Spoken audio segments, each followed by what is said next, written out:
खुतबा number 239, आप अलैहिस्सलाम के खुतबे का एक हिस्सा, जिसमें आले मोहम्मद अलैहिस्सलाम का जिक्र किया गया है।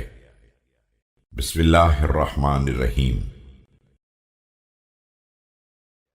ये लोग इल्म की जिंदगी और जहालत की मौत हैं। इनका हिल्म इनके इल्म से और इनका जाहिर इनके बातिन से और इनकी खामोशी इनके कलाम से बाखबर करती है। ये ना हक की मुखालिफत करते हैं और ना हक के बारे में कोई इख्तिलाफ करते हैं।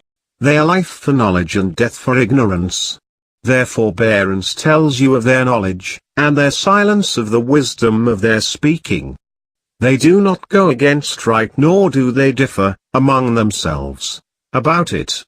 ये इस्लाम के सुतून और हिफाजत के मराकिज हैं। इन्हीं के जरिए हक अपने मरकज की तरफ वापस आएगा और बातिल अपनी जगह से उखड़ गया है और उसकी जबान जड़ से कट गई है।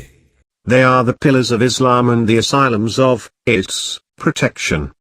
With them right has returned to its position and wrong has left its place and its tongue is severed from its root.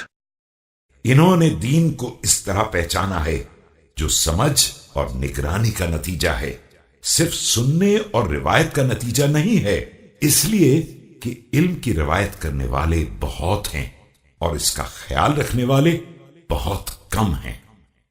They have understood the religion attentively and carefully, not by mere heresy or from relators, because the relators of knowledge are many but its understanders are few.